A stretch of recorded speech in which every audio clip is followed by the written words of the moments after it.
Folks, thanks for tuning into the weekend edition. We're trying to give you, as we always do on Saturdays, and a peek at the week ahead to give you a little bit of heads up and also some interesting items. Got a ton of stuff today. Thanks for tuning in. And people have been saying, how is it that we're able to keep our predictability on stories so high when we're saying watch for this or watch for that? Well, we do try and fact check everything. Sometimes we don't get it right, but we do most of the time.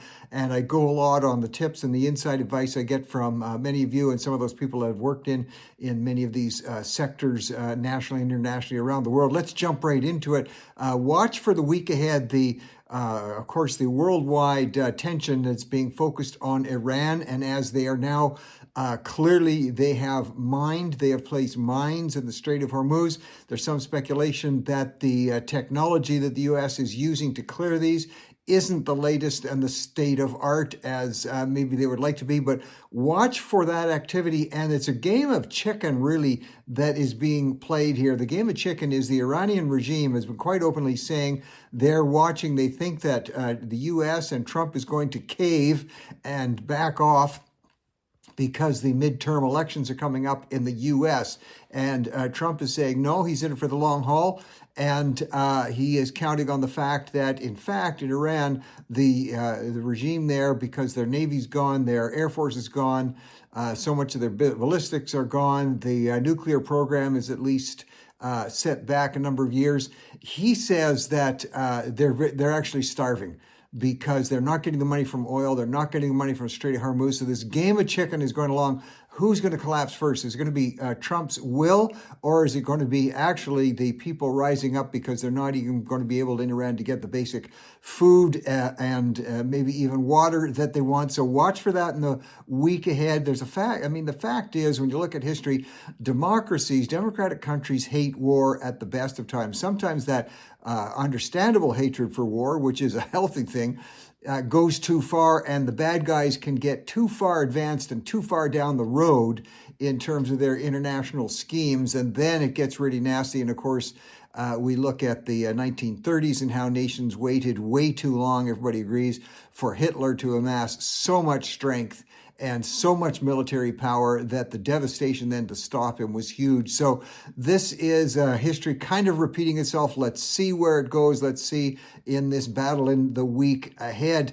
The fact is we do have a mainstream media that will look at the worst ever regime, certainly in modern history, in terms of slaughtering people. That's the Iranian Islamist regime. And their reporting on that is muted at best. And that obviously doesn't help the democratic effort when, as Trump is trying to do, you're trying to get your citizens to see what a nasty bunch of people the Iranians are in terms of building a nuclear bomb they will. They're very clear about this. An Iranian regime being the apocalyptic, Quran-focused extremist Islamists who want to go down in history as being the ones who blew everything up, including Israel. And it's a matter of which message is going to carry forward. The media doesn't like carrying that one, but let's see how it's all going to go. Well, switching to the reason we look at what happens in big cities is because big city happenings tend to migrate over to smaller cities, mid-sized cities, and even eventually rural cities. I tell people who are thinking of running for office, don't always be thinking federal, don't always be thinking that's the only game in town in whichever your country is. Municipal elections increasingly are important. So look what's happening right now because of what is often seen as the completely unhinged so-called criminal justice policies in California, which are basically non-existent and which allow for criminal activity to flourish.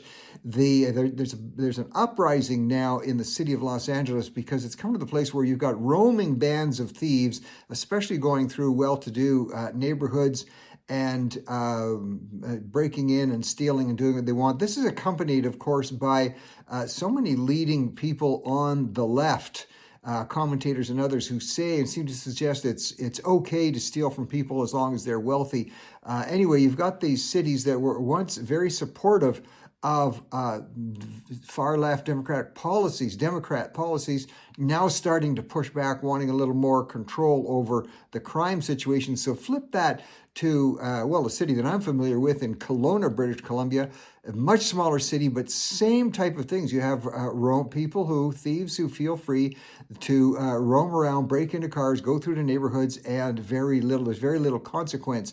So we're going to see if, whether you're talking about big cities like Los Angeles and Toronto, or smaller cities like Kelowna and Saskatoon in Canada, are going to rebel against the mayors and city councilors who seem to like this type of rampant runaway break-in and thievery. Well, interesting thing in New York, too, as far as legislation. Yesterday we talked about elder parole legislation certainly in California, and how the worst of the worst, the most vicious criminals ever are being allowed out before their time is up. And these are people who have tortured and killed in some cases, half a dozen or a dozen women, and by the time they get to be a certain age, then they get to be let out because of this new legislation that liberal governments are bringing in, elder parole, and the worst of the worst being allowed out. It's now in the state of New York. It's more and more emerging. We're going to reflect in a minute on Canada.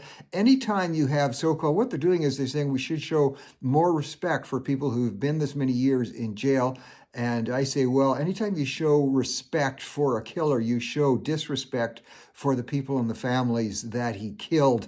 And we're going to see, these debates are coming up in the weeks ahead. We're going to see if liberal governments and Democrat governments are going to continue to get away with letting people out just because they've stayed in a long period of time. Well, yesterday we talked about Mamdani, the mayor, the socialist, some would say quite rightly communist, Islamist mayor of New York City, changing things. We talked about the fact that in the East Village, the residents there who are far left and very progressive, they are suing Mamdani, saying, no, you cannot open a homeless shelter in our little neighborhood here. And now in the Bronx, the people in the Bronx are rising up and saying, we're tired of, and Mamdani's only been there a little while, the crime that is spreading and how our neighborhoods are getting swarmed. We're tired of it, and we want somebody getting tougher on this. So very early in his term, Mamdani is starting to run into some of these pushbacks. Let's see if they continue. Well, tonight, if you're looking forward to, never mind next week, what to look forward tonight, if you're watching this on a Saturday, to the return of President Trump to what's called the Correspondents' Dinner. It's an annual media dinner that takes place, and it's huge. Presidents always used to go, and then they started not going because they were being pretty well beaten up by the comedians, so-called comedians, and others who attended those. And in Washington, D.C., Trump had said he's not going to these anymore, and he's going back this year. Remember, in 2011, it was at one of these dinners where Trump was sitting there as a citizen. And President Obama, sensing that Trump, there were sort of rumors that he was thinking maybe of running, he took to the mic of the camera, and Trump didn't have a microphone that night, and he just shredded Donald Trump. And we look back and reflecting, many people are saying that was the night Donald Trump made his decision he was going to run for president. So heavy-duty stuff happens at those dinners. Tune in tonight if you want to see real sparks in action. Tune into that one. Well, if you watch Bill Maher, and I kind of like Bill Maher, even though he is a liberal, because he also seems to have some common sense about him. And he really just went after Bernie Sanders. Of course, Bernie Sanders is the lead socialist, some would say communist, in the United States in terms of Congress there. And he's always pushing the most extreme and far left causes. And Bill Maher going after him because, of course, Bernie Sanders, though he's a millionaire himself, doesn't like other people being millionaires, and he attacks them all and wants more taxes and say millionaires have to pay more taxes, billionaires have to pay more taxes. And the LA Times and some other publications have come out with studies now, and Bill Maher was reflecting on those, showing that actually 72% of all the taxes paid in a country like the United States, and this is roughly parallel in Canada, 72% of all the taxes paid are paid by the top 10% of wealthy people in the state. So most of the wealthy people are already paying most of the tax. And actually, if you take the 50%, the bottom 50%, so of wage earners, so that's people at the halfway mark and down, they only pay 3% of all the taxes. So when you have a low-income person or a middle-income person or politicians complaining that the so-called better-off people need to pay even more tax, the people in the bottom half, that's probably you and me at times, are only paying 3% of the tax anyway, and the higher you drive up the tax, the more you have people leaving. Marr made a funny comment. He said, people will, who are high wage earners, they will leave their state, and they might even leave their country, and then in a reflection on Elon Musk, say they might even wind up leaving the planet. So these things need to be taken under consideration. While also leaving Los Angeles, if you remember the name Gal Gadot, she played Wonder Woman, rising star a number of years ago. Very talented, very gorgeous. One thing, though, she is Jewish. She is Israeli. And she started running into a lot of flack because she made comments of concern relative to October 7th when Hamas invaded the southern border at Gaza and was killing and raping and taking people hostage, killing kids, killing seniors. And she has raised concerns of that about the time. And of course, Hollywood turned on her, saying she's an awful, nasty, mean person. She's got her Malibu home up for sale now. It's an $8.7 million property. Now, I'm talking about this for two reasons. First of all, it's right at Malibu, the most, let's face it, the most sought after beachfront properties, I think we could argue possibly in the world. Now, her beautiful home there is selling for $8.7 million. It's a large home, 3 big bathrooms, 3 big bedrooms, big living room looking out on the sea, 8 parking spaces for visitors, 2 more garage parking spaces. Fabulous. $8.7 million in the minds of a Canadian like myself. That's a lot of money, but really, for one of the prime pieces of real estate in the world, when you compare real estate prices in Canada, real estate prices in Canada are very high. For $8.7 million in Canada, you could not buy anything like Gal Gadot's place at Malibu, and that's because governments at all levels, municipal, provincial, and federal, weigh in huge amounts of taxes at every level possible, and they continue to get away with it in Canada because we're so nice and respectful and we don't rise up against our government. So I was kind of surprised. Could I afford that $8.7 million house? No. But, it is not entirely out of reach, and it shows Canadians are very, very docile about how much we're taxed and therefore how that affects the costs of our homes. And we'll see how she does in terms of selling her home.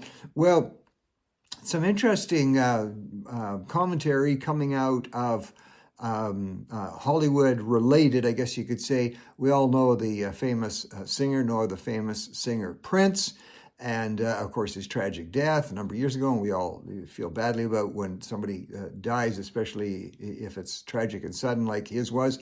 But his ex, his partner, I don't know if he called her wife, Jill Jones, in an interview coming up for a Netflix documentary, commented about how physically abusive he was of her, not on the sexual side, just plain beating her. And this was not a rare occurrence.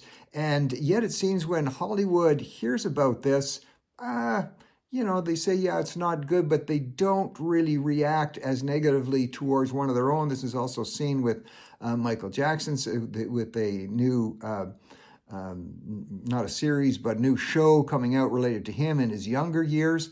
And a great little actor there, by the way, that's portraying the part. Nothing against him, but again, kind of ignoring and glossing over the all of the references to Michael Jackson's sexual involvement with very young boys. So if you come from Hollywood, you get a little lighter treatment. Well, in Canada, people are sort of waking up to the fact that the Prime Minister, Mark Carney, has come upon what some are seeing as a pretty smart way of doing his major communications. When he came out with a 10-minute video, and it was on a Sunday. This was just last week, and it was dealing with the whole fact of looking ahead, forward-looking, all this kind of thing. And it's noted that he chose YouTube as the platform, and a longer form, not a TikTok form, not quick, snappy commentary, but about a 10-minute piece, which whether you agree with it or not, there's a lot of it in there I don't agree with, and I think the stats are wrong, people didn't mind listening to. He had 500,000 views at the initial viewing, and more people watching it now. So just the emphasis here that I'm looking at is longer form discussions on these media platforms can actually be quite favorable and get a lot of following. This longer format, actually, it started, as far as in recent political history, Stephen Harper started that with his, remember, if you recall, the 24/7 videos that he would put out, a little bit of a longer form. And you don't have to just look to politicians. Mr. Beast, those of you who don't know it, you better check with your kids and your grandkids. Of course, he's huge out there on the internet, and he chooses YouTube, and he's now up to doing 15-minute, while so many people who want to break in and go viral are looking for either 15-second or 1-minute shots. These longer forms seem to be, actually, people seem to want to hear a little more. I guess this shouldn't be seen as novel. Way back on the U.S. side, Franklin Delano Roosevelt, FDR, as he was called back in the 30s and 40s, especially back in the 30s during the Depression and the run-up to the war, started his famous radio chats. They call them the fireside chat. Those are up to 30 minutes long, millions of Americans listening. And actually, even before him, don't think the U.S. was the first to discover it. A former Prime Minister in Canada, R.B. Bennett, back in 1935, started his radio broadcast. And again, looking to this older format, taking time, talking to people. People, it seems, especially today in this, in the light of everything being instantaneous, are wanting something a little bit more long-term. Well, Vancouver, the city of Vancouver, again, these trends can spread to other cities, is saying right now, very early in the year, are already putting in water restrictions on your lawn watering. Now, if you're raising vegetables, go ahead, you can water those, which is kind of cool. You might see a resurgence into people having vegetable lawns rather than grass. But it might be, you might be some reflection. Watch some of these cities. Using AstroTurf might be coming more now into popularity. AstroTurf, once it is laid, you don't need to water it forever. You don't need the very expensive maintenance crews all year long maintaining it. So in terms of things to watch for, let's see if that emerges, what happens there, as very early in the season now, people not being allowed to water the grass. What are they going to think as their grass turns brown?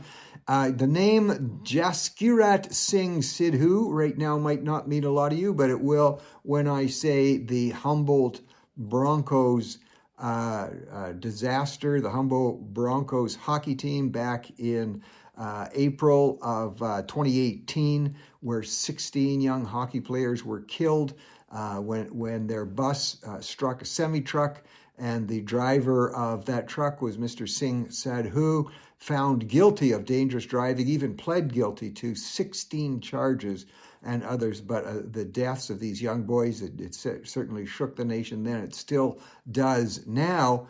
And convicted on all charges. He was given 8 years in jail. He got out early on parole, but he was not a permanent citizen. And so, as with most countries, if you have someone in your country who breaks the law, it can be in any way, but especially in extreme cases, you can actually be sent back to your country of origin. And that was about to happen. He did not have his full status. He was here on residency status, but he was not a citizen. It was determined by all of the determining agencies. Yes, it was time for him to go back after he got paroled. He appealed that for a while. Looked like he was going to be sent back, even just this week. And at the last minute, a judge intervened and said, no, he can stay here while there's a few more discussions that'll go on. And that is really going to, I think in the week ahead, watch for that triggering discussion. If you cannot send somebody out of the country back to their home after they admit being directly responsible for 16 deaths, then I don't think you're going to be able to deport anybody, frankly. And remember, don't get mad at the politicians necessarily, except for the fact the politicians appoint the judges. So if you are tired of hearing of these type of things, why do you keep voting for governments, liberal governments, that appoint liberal judges? Something to keep in mind. Well, talking about the Prime Minister, there was 20 recommendations just came forward. Are you ready? I'm going to give you a long, boring title. From the House Standing Committee on information privacy and ethics doesn't sound too exciting, but they came out with 20 recommendations just this week, just by virtue of the fact of a little bit of a voting inconsistency. They actually, it was the Conservatives and the Bloc Québécois who had the majority at that time on that committee, and they voted in these recommendations, among which are requiring that a prime minister must sell all of his or her assets within 60 days of assuming office. Now, I just want to say something here. I don't know that I support that. That if you're requiring somebody who's going to be a prime minister, by virtue of the fact they may have been very successful in the private sector, by virtue of the fact that they may have given hundreds of thousands, if not millions of dollars to charities and hired through their own companies, hired thousands and thousands of people, you're going to tell them they can never be prime minister because most of them are not going to be able to sell within 60 days the assets they control. I am, of course, 100% behind what's called blind trust, where it's removed from them. I know people say they can still influence and find sneaky ways to do it. That is possible. But you know, the guy who was head of the Privy Council, a guy by the name of Michael Sabia, he's clerk of the Civil Council. He kind of oversees this stuff. I know him. I've worked with him.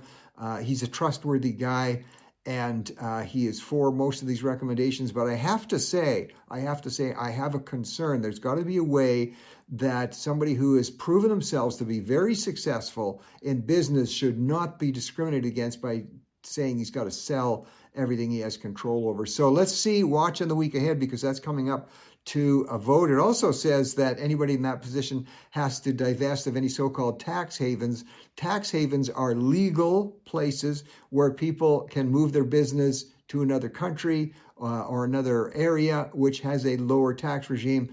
I kind of think, yeah, if you've got your money stashed, you're going to be prime minister, you got your money stashed in a tax haven, maybe you should have to take it out of there to feel the full brunt of what the rest of us have to pay in taxes. But this thing about having to sell any businesses you've got, no, I'm a little bit concerned about that one. I think they're taking another look. Anyway, it's going to be coming up to a vote in the full House, which the Liberals will probably win now because they've had a number of people, 5 people have walked the floor and joined the Liberals. So probably will push back on that. We'll see how it goes, and we will watch the debate. We're talking about debate. The British Columbia Conservative Party had their all candidates debate for those going to be leader. You can still watch that on YouTube, whether you're from Canada or the US. It's a good debate because, you know what, they didn't shy away from any touchy issues. And most of the debate was pretty substantive. All the candidates have something to offer. If you want to see a good, and they were vigorous. They went at each other, but it wasn't personal. It was on policies or former policies. I think the initial analysis coming out is probably accurate. There's a couple of people there. Some are calling it the Yuri and Caroline show because the two candidates seeming to be the front runners really went at each other. And I'll have to say that Caroline Elliott really held her own, gave back to Yuri pretty aggressively. It's good stuff to watch. And she was the one candidate, at least as I could see it from watching, she identified this, the only one who said this, that of all the issues that governments deal with, everything flows from culture, that even economic policy is downstream of culture, is how you see the world. And she was the most aggressive in terms of what's going on in the schools with policies that are hidden from parents, and policies dealing with gender and these type of things. She was probably the most aggressive on that front. So I would say watch in the weeks ahead now.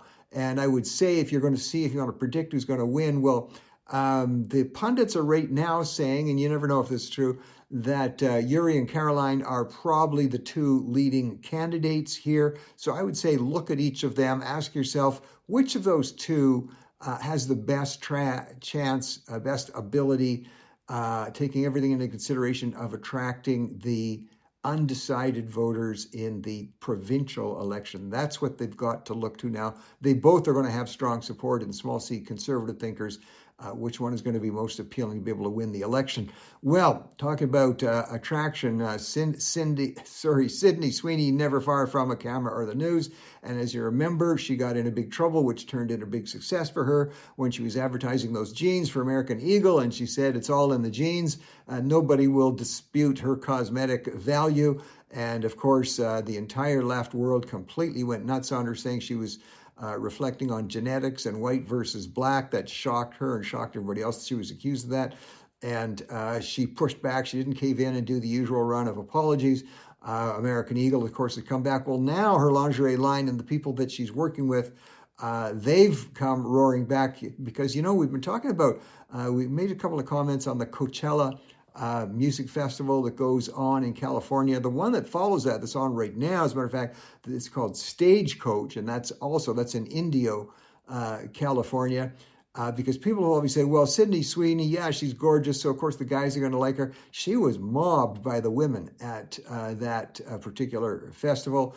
She couldn't break out of the thousands of women wanting to take photos, etc., with her. So we're seeing that battle continue to rage between Cindy Sweeney's lingerie associated companies and Victoria's Secret. I don't shop it either, but seriously, but we'll see how that roars in the culture wars. Well, there's a little newspaper called Grub Street, and it comes out of New York City, and they publish some cool stuff now and then. They're talking about a trend among Gen Z. There's been a kind of a circle here that's happened. There was a move away from Gen Z from Starbucks. Starbucks was seen to be kind of traditional and kind of mainstream, and it's been so they went and they interviewed and watched at a number of schools in public schools in New York City, and they're seeing a resurgence of people.